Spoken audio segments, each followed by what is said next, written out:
Hello everyone. आज हम आपका 6 क्लास की जो न्यू एनसीईआरटी की हिंदी की बुक आई है जिसका नाम है मल्हार, उसका चैप्टर आज फर्स्ट करेंगे। तो इसके कुल 13 चैप्टर हैं। जो आज हम फर्स्ट चैप्टर करेंगे इसका नाम है मातृभूमि, जो एक कविता है जिसे लिखा है सोहन लाल द्विवेदी जी ने। चलिए आज इस चैप्टर को पढ़ते हैं हम। तो देखो, तो ये प्यारी सी कविता है, इसको शुरू करते हैं हम। ऊंचा खड़ा हिमालय आकाश चूमता है। अब ऊंचा खड़ा हिमालय कहाँ है? तो भारत की उत्तर दिशा में जो हिमालय पर्वत श्रृंखला है उसके पहाड़ इतने ऊंचे ऊंचे हैं, ऐसा लगता है जैसे कि वो आकाश यानी आसमान को छू रहे हैं। तो दूर से ऐसा लगता है जैसे उसे चूमते नजर आ रहे हैं। तो कवि इसमें कहते हैं कि जो ये हिमालय पर्वत श्रृंखला ये कहाँ है? भारत की जो उत्तर दिशा है, ये वाली दिशा, वहां पर ये पूरी श्रृंखला फैली हुई है। तो इसमें जो कवि ने इस कविता में भारत की सुंदरता के बारे में, इसका जो प्राकृतिक सुंदरता है उसकी प्रशंसा की हुई है। जैसे आगे चलते हैं। नीचे चरण तले झुके नित सिंधु झूमता है। अब जो भारत के क्या है, इस तरीके से अगर आप मैप देखेंगे तो नीचे इस तरीके से है और यहाँ पे क्या है, सागर है, हिंद महासागर। तो जिसे क्या बोला है, जैसे यहाँ पे मैंने अंडरलाइन किया है ना सिंधु को, तो इन्होंने बोला है कि हिंद महासागर के इसका नाम दिया है। क्या बोला है? नीचे चरण, चरण होते हैं पैर। तो जो भारत के जो पैर है उसे कौन छूता है? नित छूता है, नित होता है रोज, हर रोज हिंद महासागर चूमता है, झूमता नजर आता है, खुश होता है कि यहाँ पे कि मैं इनके चरण में हूँ, भारत के चरण में हूँ। आगे देखते हैं। गंगा यमुना त्रिवेणी, त्रिवेणी होता है 3 नदियों का संगम। अब 2 नदियों के नाम तो यहाँ दिया है, गंगा यमुन यानी कि यमुना, और तीसरी नदी है सरस्वती। तो जहां पर ये तीनों नदियां आके मिलती है तो उसे क्या कहते हैं? त्रिवेणी, जो होता है 3 नदियों का संगम। तो क्या बोला है इसमें, कवि ने कहा है गंगा यमुन त्रिवेणी नदियां लहर रही हैं, यानी कि इस भारत देश में हमारे कौन है? पवित्र नदियां गंगा यमुना और सरस्वती नदियां लहर रही हैं, मतलब वहां पे झूमती हुई चल रही हैं। जगमग छटा निराली पग पग छैर रही है। छैर का मतलब होता है बिखरना, और पग पग होता है पैर पैर, मतलब हर कदम पे। तो क्या है? जगमग छटा निराली, वहां की जो छटा है, वहां का जो मौसम है कैसा है? निराला है। और वो नदियां कैसी है? शहर की चल रही है, बिखर के चल रही है। वह पुण्य भूमि मेरी, वह स्वर्ण भूमि मेरी।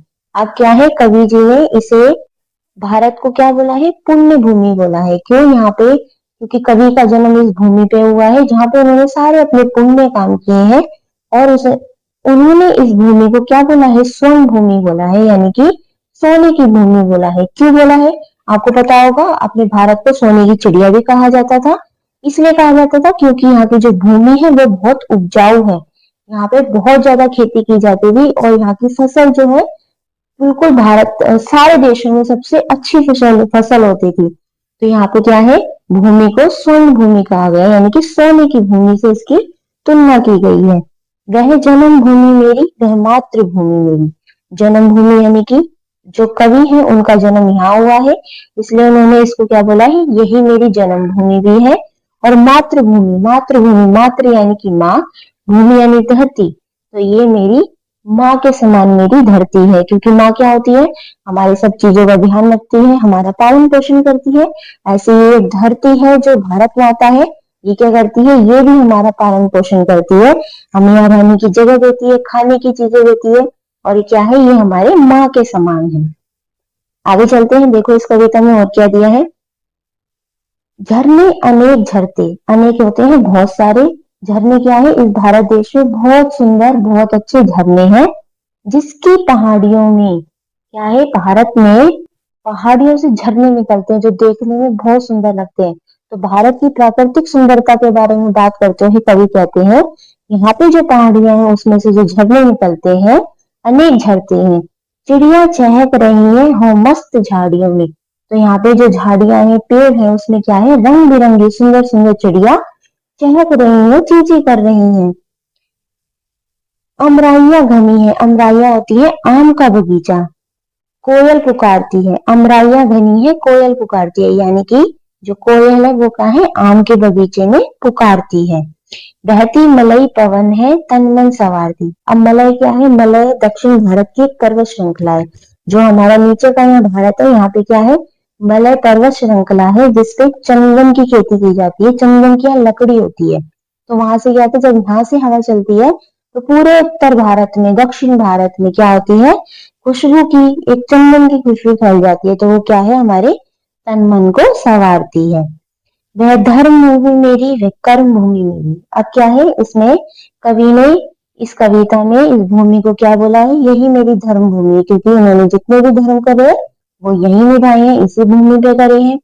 कर्म भूमि मेरी, यानी कि जो भी कवि ने कर्म करे हैं अपने, वो कहाँ है? इसी भूमि पे करे हैं, क्योंकि उनका जन्म यही हुआ है। तो इसलिए उन्होंने, कवि ने इसको अपनी कर्म भूमि भी बोला है। वह जन्म भूमि मेरी, वह मातृभूमि मेरी। आगे देखें। जन्मी जहां थे रघुपति, जन्मी जहां थी सीता। रघुपति यानी कि भगवान राम कहाँ थे? यही जन्म हुआ था उनका, इसी भारत देश में, भारत की धरती पे उनका जन्म हुआ था। और यही उनकी पत्नी सीता जी का भी यही जन्म हुआ था। श्री कृष्ण ने सुनाई वंशी पुनित गीता। वंशी का मतलब होता है बांसुरी और पुनित का होता है पवित्र। तो भगवान श्री कृष्ण ने भी इसी भारत की धरती पे हमें धर्म सिखाया, हमें कर्तव्य सिखाए। किस में सिखाए? इसका नाम दिया गीता। तो उन्हें पवित्र गीता में हमें क्या सिखाया? धर्म सिखाया, कर्तव्य सिखाया। आगे चलते हैं। गौतम ने जन्म लेकर जिसका सुयश बढ़ाया। अब यहाँ पे गौतम किसके लिए यूज किया है? ये है भगवान गौतम। भगवान बुद्ध गौतम जो थे, उन्होंने क्या है? इसी धरती पे, इसी भारत भूमि पे क्या लिया है? जन्म लिया है, जिसका सुयश बढ़ाया है। यश यानी कि उसका यश जो और ज्यादा बढ़ा दिया, तो क्या लगा दिया? सुयश बढ़ाया है। जग को दया सिखाई, जग को दिया दिखाया। दया यानी कि उन्होंने ही, यानी कि महात्मा बुद्ध ने ही लोगों को दया, करुणा सिखाई कि कैसे किसी के साथ रहा जाता है, व्यवहार किया जाता है, कैसे दया दिखाई जाती है, ये उन्होंने हमें सिखाया। जग को दिया दिखाया। दिया दिखाने का मतलब है उन्होंने सबको ज्ञान का प्रकाश दिखाया कि कैसे आप ज्ञान के मार्ग पे चल सकते हैं। तो उन्होंने, इसलिए महात्मा बुद्ध को ज्योतिपुंज भी कहा जाता है, क्योंकि उन्होंने क्या है? प्रकाश दिखाया। किसका? ज्ञान का प्रकाश दिखाया। यह वह युद्ध भूमि मेरी, वह बुद्ध भूमि मेरी। यानी कि युद्ध भूमि, अब कवि ने इस भूमि को युद्ध भूमि इसलिए कहा है क्योंकि उनके जीवन के जितने भी संघर्ष थे, उन्होंने इसी धरती पे, इसी जन्म भूमि पे, इसी मातृभूमि पे करे हैं। वह बुद्ध भूमि मेरी, यानी कि इस पवित्र धरती पे जो महान महात्मा बुद्ध का जो जन्म हुआ है, वहीं पे मैंने भी जन्म लिया, इसलिए ये महात्मा बुद्ध की जो जन्म भूमि है वो मेरी भी जन्म भूमि है। वह मातृभूमि मेरी, वह जन्म भूमि मेरी। तो ये सुंदर सी प्यारी सी कविता लिखी है सोहन लाल द्विवेदी जी ने। अब चलिए इनका कवि का परिचय देख लेते हैं। इस कविता को हिंदी के प्रसिद्ध कवियों में से एक सोहन लाल द्विवेदी जी ने लिखा है। उनका जन्म आज से लगभग 125 साल पहले हुआ था। उस समय अंग्रेजों पर भारत का आधिपत्य था। आधिपत्य मतलब उस समय जब इनका जन्म हुआ था, तब अंग्रेज क्या करते थे? भारत पे शासन करते थे। अंग्रेजों की सरकार थी, क्या करते थे? वो भारत के ऊपर उनका पूर्ण रूप से आधिपत्य था। उन्होंने अपनी लेखनी से अंग्रेजों का विरोध किया। तो क्या करते थे? वो अपनी कविताओं के माध्यम से अंग्रेजों का विरोध करते थे, उनके शासन का विरोध करते थे। उनकी लेखनी का सबसे प्रिय विषय था देशभक्ति। तो वो ज़्यादातर किसके ऊपर अपनी कविता लिखते थे? देशभक्ति की कविता वो ज़्यादातर लिखते थे। भारत के गौरव का गान करना उन्हें बहुत प्रिय था। उनकी कुछ और चर्चित रचनाएं हैं, जैसे उन्होंने और भी बहुत सारी रचनाएं की हैं, जिनमें से है बढ़े चलो और कोशिश करने वालों की हार नहीं होती आदि। तो ऐसी उन्होंने बहुत सारी कविताएं लिखी हैं। किसके ऊपर? देशभक्ति के ऊपर। आप जाके वो पढ़ सकते हैं। यहाँ पे देखो इनकी जन्म तिथि लिखी हुई है। उनका जन्म हुआ था 1906 में और मृत्यु हुई थी 1988 में। नाउ पार्ट से आइए अब हम इस कविता पर विस्तार से चर्चा करें। आगे दी गई गतिविधियां इस कार्य में आपकी सहायता करेंगी। अब इसमें कुछ क्वेश्चन आंसर दिए हुए हैं जिन्हें हमें सॉल्व करना है।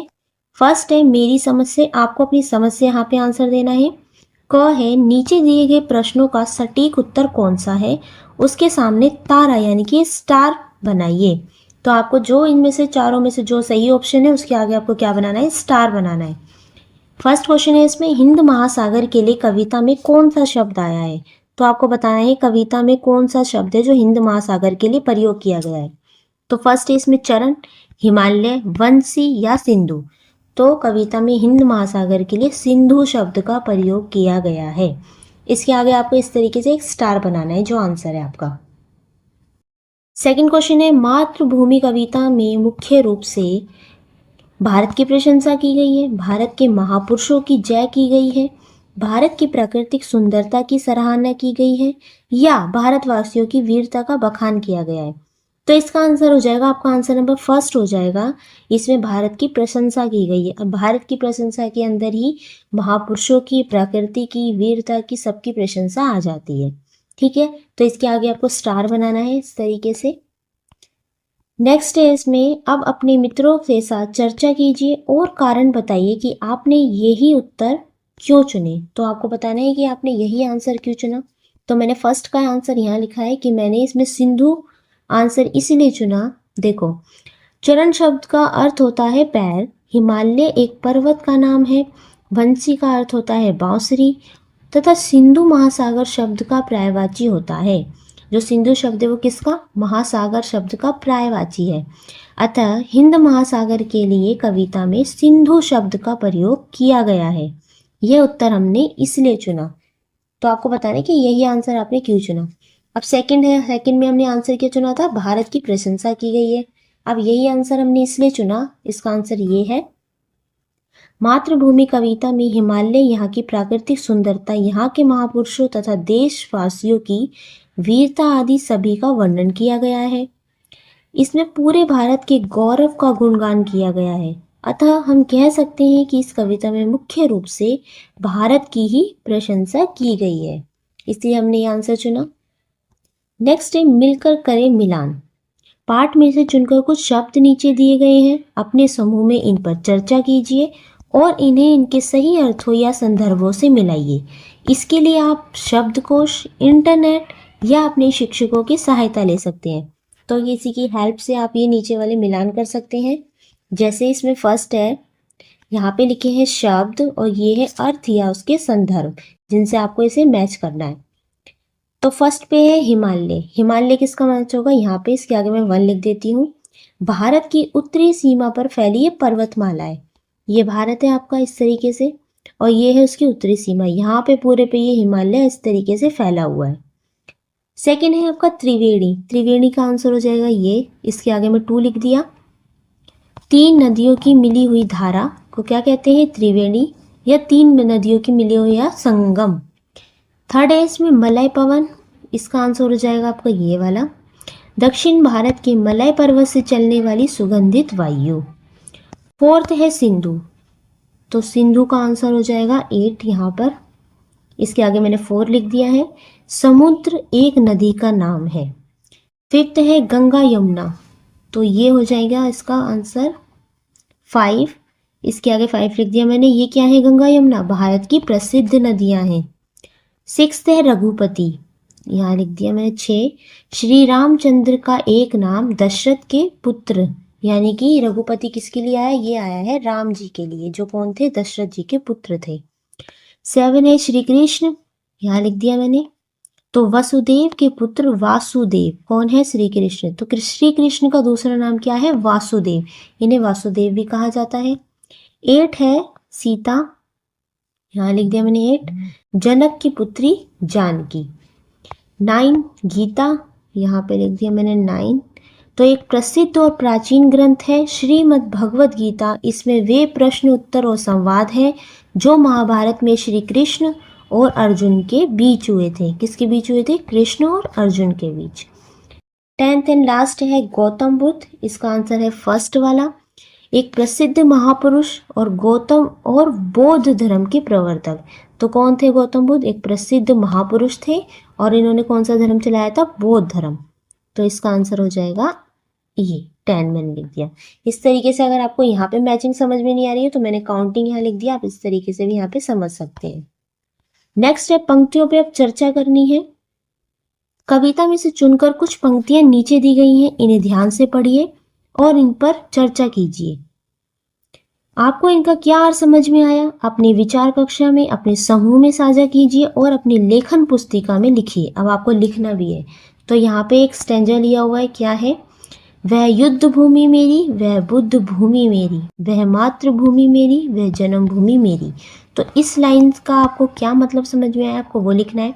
जैसे कि इसका आंसर मैंने यहाँ लिखा है, कवि भारतवर्ष की महिमा का गुणगान करते हुए यहाँ के गौरवशाली इतिहास को आधार बनाकर अपनी बात प्रमाण पूर्वक कहते हैं। सत्य और धर्म किसी दुश्मन को हराने के लिए यदि युद्ध भी करना पड़े तो हम पीछे नहीं हटते। हम वीरता पूर्वक दुश्मन को मुंह तोड़ जवाब देते हैं। एक तरफ हम अत्याचार का खात्मा युद्ध से करते हैं, तो दूसरी तरफ दया, सत्य और अहिंसा को अपनाकर न केवल अपने देश का हित करते हैं, अपितु गौतम बुद्ध द्वारा प्रचारित बौद्ध धर्म का भी हित करते हैं। गौतम बुद्ध द्वारा प्रचारित बौद्ध धर्म को विदेशों तक पहुंचाने वाले भी मेरी जन्मभूमि और मातृभूमि के ही क्या थे? मानव हैं। तो इसका आंसर मैंने ये लिखा है। नेक्स्ट है सोच विचार के लिए। क है इसमें, कविता को एक बार फिर से पढ़िए और निम्नलिखित के बारे में पता लगाकर अपनी लेखन पुस्तिका में लिखिए। अब नीचे कुछ क्वेश्चन दिए हुए हैं, इनके आंसर आपको लिखना है। जैसे कि इसमें पहला क्वेश्चन है, कोयल कहाँ रहती है? तो आपको कविता में से बताना है इसका आंसर कि कोयल जो है, कविता में क्या बताया गया है कि कोयल कहाँ रहती है।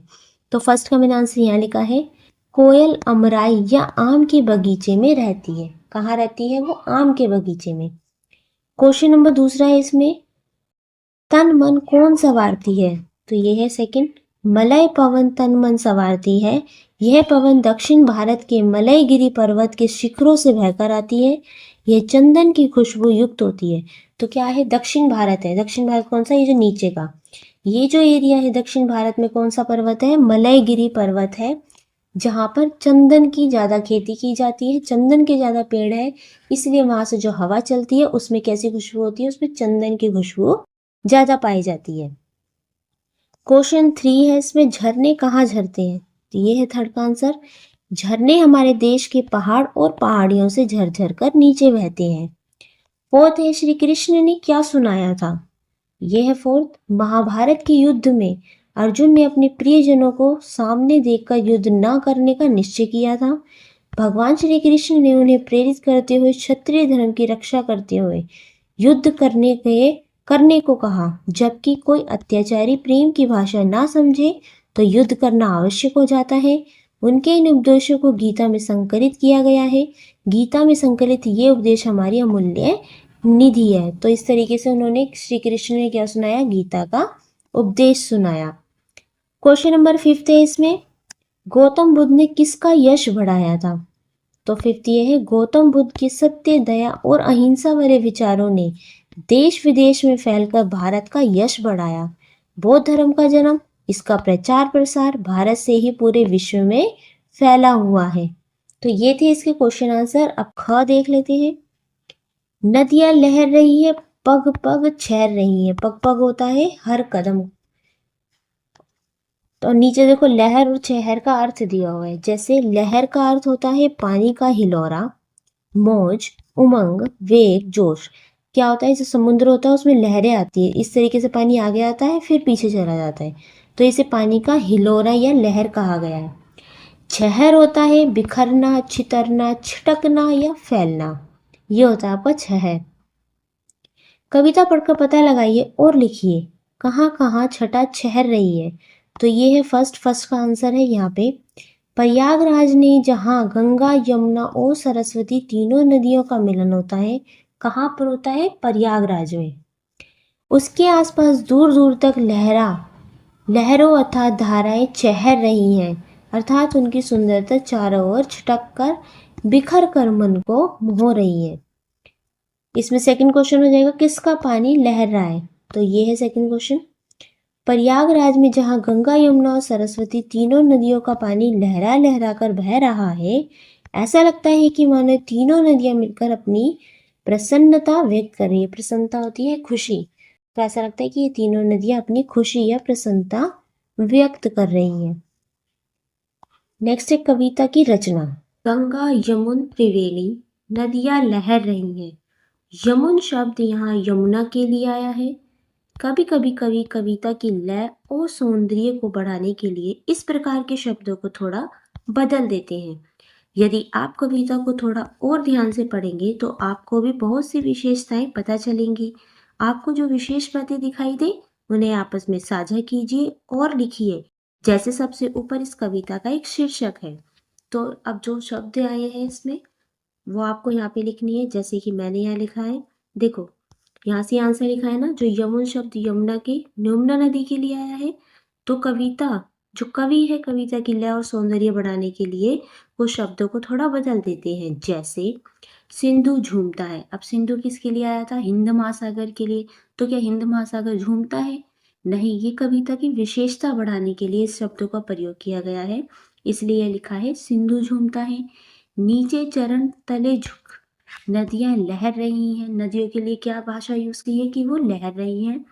झरने हरे झरते युद्ध भूमि मेरी बुद्ध भूमि मेरी। तो इस तरीके से ये शब्द इसमें यूज किए गए हैं।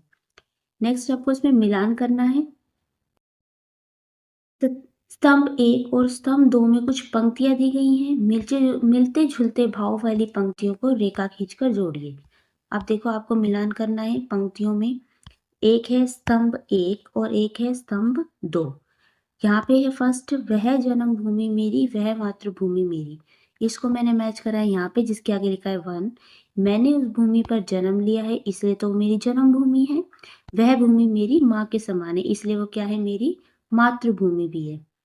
सेकंड है चिड़िया चहक रही है हो मस्त झाड़ियों में। इसका हो जाएगा मैच लास्ट वाले से। वहाँ की जलवायु इतनी सुखदायी है कि पक्षी पेड़ पौधों के बीच प्रसन्नता यानी कि खुशी से गीत गा रहे हैं। थर्ड है अमराइयाँ घनी है कोयल पुकारती है। तो इसका हो जाएगा फर्स्ट, यहाँ आम के घने उद्यान है, उद्यान यानी कि बगीचे हैं जिनमें कोयल आदि पक्षी चहचहा रहे हैं। ठीक है, इस तरीके से आपको ये मिलान करने हैं। आगे है अनुमान या कल्पना से अपने समूह में मिलकर चर्चा कीजिए। इसमें क है अमराइयाँ घनी है कोयल पुकारती है। तो इसमें प्रश्न पूछा है कोयल क्यों पुकार रही होगी, किसे पुकार रही होगी और कैसे पुकार रही होगी। तो इसका आंसर यहाँ है, आम के बागों में बोर आने पर उसकी महक से मदमस्त होकर कोयल अपने प्रिय साथी को पुकार रही है। वह अपनी मधुर आवाज में कू कू कर रही है। इस तरीके से इसका आंसर है। ख है बहती मलय पवन है तन मन संवारती है। अब क्वेश्चन पूछा है इसमें पवन किसका तन मन संवारती है और वह ये कैसे करती है। तो इसका आंसर यहाँ है, मलय पर्वत से आने वाली चंदन की खुशबू से युक्त पवन हम सभी भारतवासियों के तन मन को संवारती है। तो दक्षिण भारत में जो मलय पर्वत है, मैंने आपको पहले भी बताया था, वहाँ चंदन की खेती होती है, चंदन के पेड़ होते हैं। तो वहाँ से जब हवा चलती है तो क्या होता है, चंदन की सुगंध आती है, चंदन की खुशबू आती है, जो क्या करती है, सभी भारतवासियों के तन मन को संवारती है। वह अपनी चंदन युक्त महक से पूरे प्राणी जगत को प्रसन्न कर देती है। ठीक है, इस तरीके से इसका आंसर हम लिख सकते हैं। नेक्स्ट है शब्दों के रूप। नीचे शब्दों में जुड़ी कुछ गतिविधियां दी गई हैं। इन्हें करने के लिए आप शब्दकोश, अपने शिक्षकों और साथियों की सहायता भी ले सकते हैं। जैसे क है, इसमें नीचे दी गई पंक्तियों को पढ़िए। जगमग छटा निराली पग पग छहर रही है। इन पंक्तियों में पग शब्द 2 बार आया है। इसका अर्थ है हर पग या हर कदम, हर कदम पर। शब्दों के कुछ ऐसे ही जोड़े नीचे दिए गए हैं, इनके अर्थ लिखिए। अब आपको इनके अर्थ लिखने हैं। जैसे घर घर है, इसका हो जाएगा हर घर, प्रत्येक घर। बाल बाल, सभी बालक, जरा सा या थोड़ा सा। बाल का मतलब बालक भी होता है यानी बच्चे। सांस सांस, प्रत्येक सांस, प्रत्येक सांस। देश देश, हर देश, सभी देश, प्रत्येक देश। पर्वत पर्वत, प्रत्येक पर्वत, सभी पर्वत, हर पर्वत। इस तरीके से इसको करना है। ख है इसका, वह युद्ध भूमि मेरी वह बुद्ध भूमि मेरी। कविता में भूमि शब्द में अलग अलग शब्दों को जोड़कर नए शब्द बनाए गए हैं। आप भी कुछ नए शब्द बनाइए और उनके अर्थ पता कीजिए। जैसे कि संकेत रूप में आपको यहाँ दिया हुआ है तप, देव, भारत, जन, कर्म, कर्तव्य, मरु, मलय, मल्ल, यज्ञ, रंग, रण, सिद्ध आदि। नीचे देखो भूमि लिखा है। अब आपको शब्द बनाने हैं और उनके अर्थ भी बताने हैं। तो जैसे मैंने फर्स्ट बनाया है देव, ये हो जाएगा देव भूमि। इसका अर्थ होता है देवताओं के निवास की भूमि, जहाँ देवता रहते हैं। सेकंड है भारत, भारतवर्ष की भूमि। जन्मभूमि, ये हो जाएगा जिस भूमि पर हमने जन्म लिया है वो हो जाएगी जन्मभूमि। रणभूमि यानी कि युद्ध क्षेत्र। कर्तव्य भूमि यानी कर्तव्य की भूमि, वह भूमि जहाँ पे कर्तव्य पूरे होते हों। यज्ञ भूमि यानी यज्ञ करने का स्थान, जहाँ पे यज्ञ हो। इस तरीके से मैंने बनाया, आप और भी बना सकते हैं इससे अलग। नेक्स्ट है थोड़ा भिन्न थोड़ा समान। नीचे दी गई पंक्तियों को पढ़िए। जग को दया सिखाई, जग को दिया दिखाया। इसका मतलब ये है दया और दिया में केवल एक मात्रा का अंतर है। जैसे हम देख सकते हैं दया में अगर आप एक मात्रा लगा देंगे तो वो दिया बन जाएगी, लेकिन इस एक मात्रा के कारण शब्द का अर्थ पूरी तरह बदल गया है। आप भी अपने समूह में मिलकर ऐसे शब्दों की सूची बनाइए जिनमें केवल एक मात्रा का ही अंतर हो, जैसे कि घड़ा घड़ी। एक घड़ा का मतलब होता है मटका और एक घड़ी होती है जिसे आप कलाई पे पहनते हैं। ऐसे ही कुछ शब्द बनाने हैं जैसे मैंने यहाँ बनाए हैं। इसका आंसर मैल मैल, बेर बैर, चेन चैन, बेल बैल, चिर चीर, माला माली। ये माला होगी गले में पहनने की और ये माली हो गई जो गार्डनर होता है। लाल लाली, कल कली, गीत गीता, नम नीम, नर नारी, काल काली, कैद कैदी, सेब सब, कला केला, तेल तल, कमल कोमल, बल बाल, नाक नोक, सेना सोना, और कर कार। तो ये क्या थे? ये एक ऐसे शब्द थे जिनमें एक मात्रा का ही अंतर था।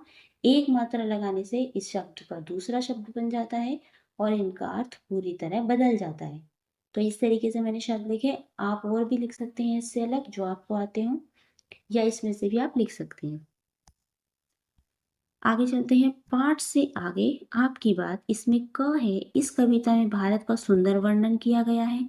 आप भारत के किस स्थान पर रहते हैं, वह स्थान आपको कैसा लगता है, उस स्थान की विशेषताएं बताइए। तो आपको उसकी विशेषताएं बतानी है। संकेत के रूप में दे रखा है कि आप वहाँ की प्रकृति बता सकते हैं, खान पान बता सकते हैं, जलवायु कैसी है वो बता सकते हैं, या वहाँ पे जो प्रसिद्ध स्थान है उन्हें बता सकते हैं। अब जैसे मैंने इसका आंसर यहाँ लिखा है क का, हम दिल्ली में रहती हैं। यह हमारे भारतवर्ष की राजधानी है। बढ़ती जनसंख्या के कारण पेड़ों की कटाई की जा रही थी। खेतों मैदानों के स्थान भी कंक्रीट में बदलते जा रहे थे। इस कारण इसकी प्राकृतिक सुंदरता कुछ कम हो गई थी।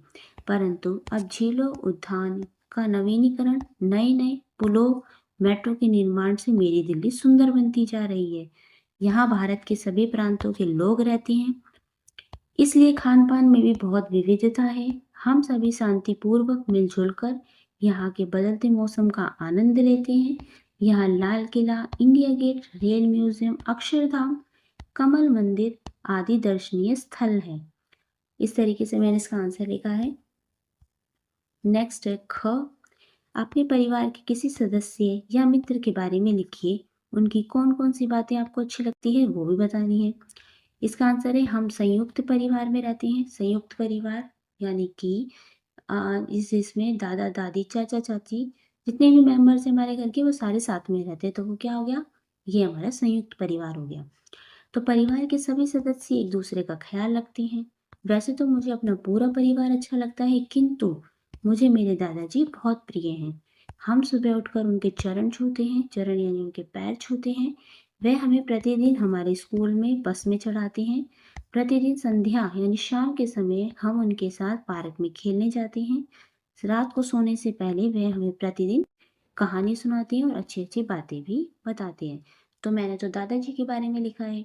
आपको जो भी पसंद है आपके आपके अपने परिवार के सदस्यों में से, तो आप उनके बारे में लिख सकते हैं और वो आपको क्यों पसंद है आप वो लिख सकते हैं। ठीक है, ये मैंने आपको समझाने के लिए एक उदाहरण के रूप में दिखा दिया। आगे चलते हैं। देखो, वंशी से क्या है इसमें? श्री कृष्ण ने सुनाई वंशी पुनित गीता, पुनित यानी कि पवित्र गीता। वंशी बांसुरी को कहते हैं, ये मुंह से फूंक कर बजाए जाने वाला एक वाद्य यानी बाजा है। नीचे फूंक कर बजाए जाने वाले कुछ वाद्यों के चित्र दिए गए हैं, इनके नाम शब्द जाल से खोजिए और सही चित्र के नीचे लिखिए। ये देखो इसको, वाद्यों के नामों का शब्द जाल। अब यहाँ पे एक शब्द जाल दिया हुआ है जिसमें से आपको क्या है, जो वाद्य है उनके नाम ढूंढने हैं। जैसे कि फर्स्ट पे है शहनाई, अलगोजा, भंकोरा, नाद, शंख, बीन, सिंगी और बांसुरी। तो इस तरीके से इसमें ढूंढे गए हैं। और नीचे देखो इनके पिक्चर्स भी दी हुई हैं जिनके आगे आपको इनका नाम लिखना है। फर्स्ट है अलगोजा। अब इसमें फर्स्ट जो वर्ड है वो तो लिखा हुआ है, आपको पीछे का लिखना है। बीन, बांसुरी, सिंगी, शहनाई, नाद, भंकोरा और शंख, इस तरीके से आपको ये लिखना है।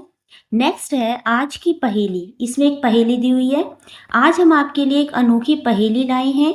नीचे कुछ अक्षर दिए गए हैं, आप इन्हें मिलाकर कोई सार्थक शब्द बनाइए।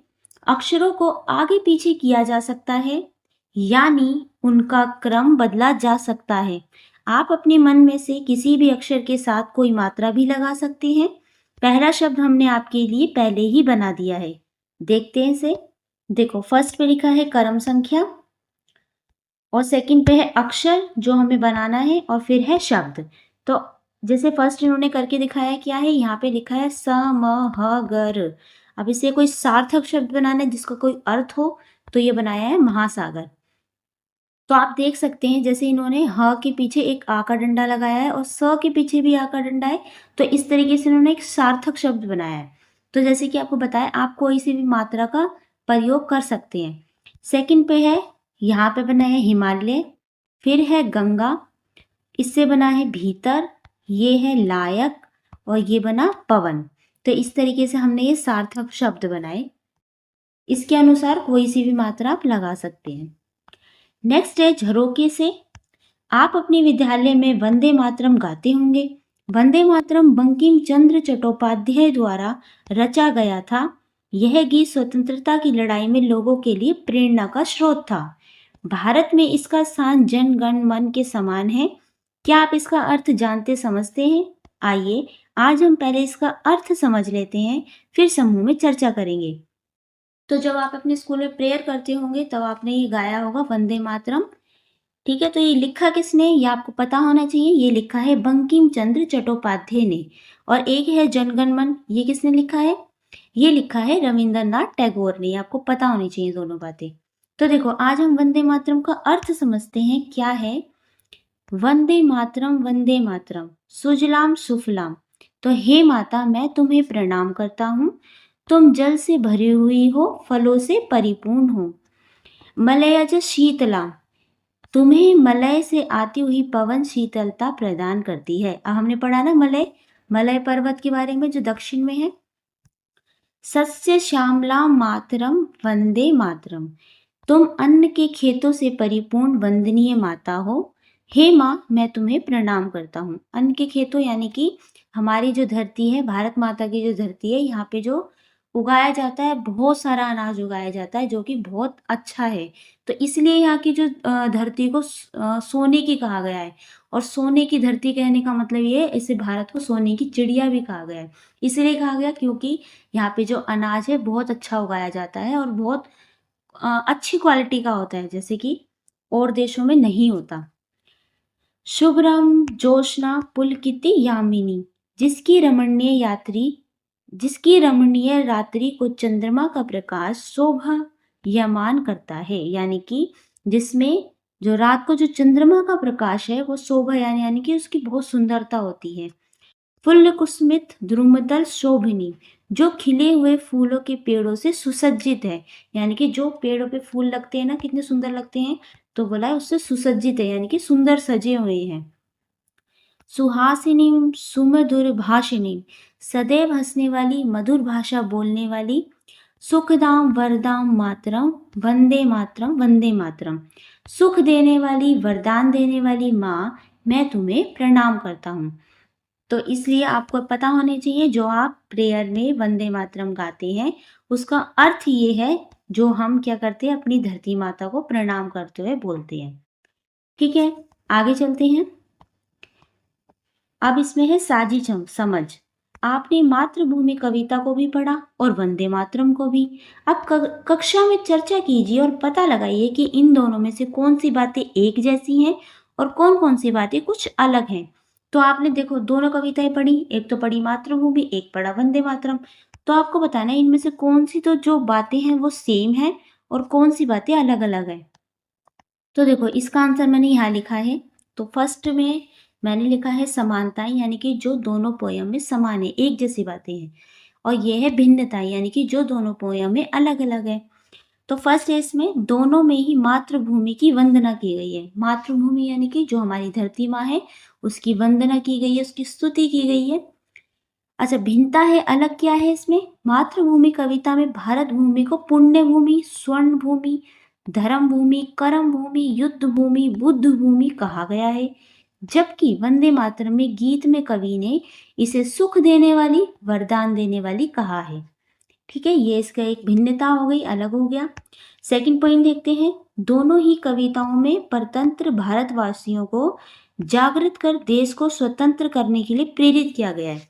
तो देश किससे स्वतंत्र होगा? तब अंग्रेजों का राज था, तो हम अंग्रेजों के अधीन थे, तो वहां से उनकी स्वतंत्रता के लिए यानी देश को स्वतंत्र करने के लिए दोनों कविताओं में बोला गया है।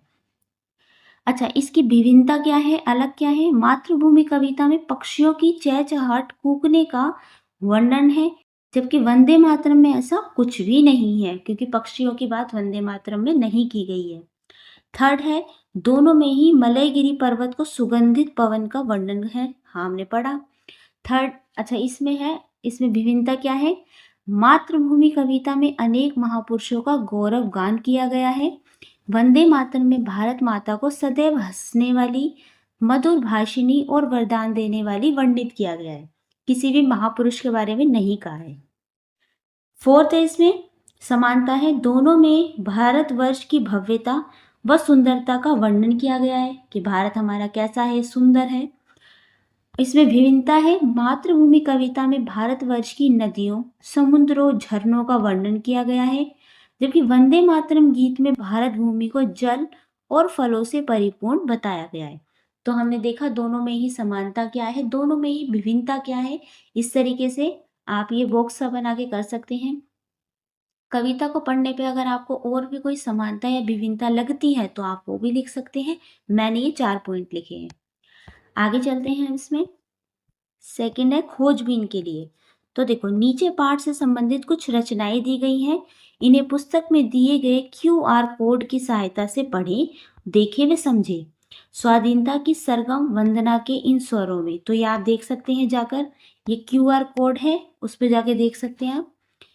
दूसरा है ना हाथ एक शस्त्र हो। थर्ड है पुष्प की अभिलाषा। और फोर्थ है यह महिमामय अपना भारत। तो ये आप चारों जो कविता है इनको जाके देख सकते हो ये क्या है। ठीक है, नेक्स्ट देखते हैं। अब नीचे आपके पढ़ने के लिए एक बहुत अच्छी सी कविता दी हुई है जिसका नाम है पुष्प की अभिलाषा। ये आपके पढ़ने के लिए है। चलिए देखते हैं इसमें क्या है। चाह नहीं मैं सुरबाला के गहनों में गुथा जाऊं। तो क्या है, इस कविता में एक पुष्प की, एक फूल की बात की गई है। तो वो कहता है कि चाह नहीं है, यानी कि मेरी ऐसी कोई इच्छा नहीं है कि मैं किसी सुरबाला के गहनों में, यानी कि कोई लड़की है जिसके गहनों में मैं गुथा जाऊं, उसके गहनों में वो गुथना नहीं चाहता। चाह नहीं प्रेमी माला में बिंद प्यारी को ललचाऊं, यानी कि उस फूल की यह भी इच्छा नहीं है कि वो किसी के, जो माला होती है ना, जब वेडिंग होती है, शादी होती है, तो जो माला पहनाई जाती है फूलों की होती है। तो वो कह रहा है कि मेरी ये भी इच्छा नहीं है कि मैं किसी की माला बनूं।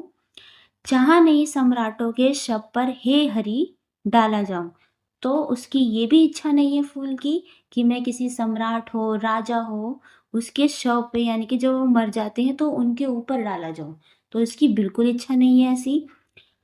चाह नहीं देवों के सिर पर चढ़ूं, भाग्य पर इठलाऊं। तो फूल कहता है कि मेरी ये भी इच्छा नहीं है कि मैं किसी देवों या भगवान के ऊपर चढ़ाया जाऊं, और अगर मैं भगवान के ऊपर चढ़ाया जाऊं तो इठलाऊं यानी इतराऊं। तो मेरी ये भी इच्छा नहीं है कि मैं इस तरीके से करूं। मुझे तोड़ देना वनमाली। तो अब बताते हैं कि अगर पुष्प की ये भी इच्छा नहीं है तो आखिर पुष्प चाहता क्या है, फूल चाहता क्या है? तो वो कहता है कि मुझे तोड़ देना वनमाली। वनमाली कौन है? वनमाली वहाँ का वो गार्डनर है जो उस फूल को उगा रहा है। तो फूल कह रहा है उससे, माली से, कि मुझे तोड़ देना, उस पथ में तुम फेंकना, उस पथ पे फेंक, मतलब कि उस पथ पे, यानी कि पथ होता है रास्ता, कौन से पथ पे फेंकने को कह रहा है?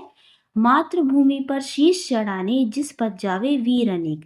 यानी कि वो कह रहा है कि मुझे उस पथ पे, उस रास्ते पे फेंक देना जहाँ पे जो वीर हैं, जो मेरे स्वतंत्रता सेनानी हैं, जो हमारे लिए, देश के लिए लड़ रहे हैं, वो जिस रास्ते से जाते हैं, मुझे उस रास्ते पे फेंक देना।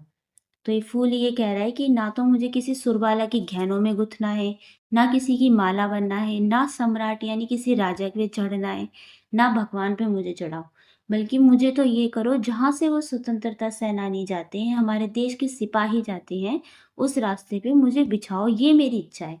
तो ये प्यारी सी पोयम लिखी है माखन लाल चतुर्वेदी जी ने।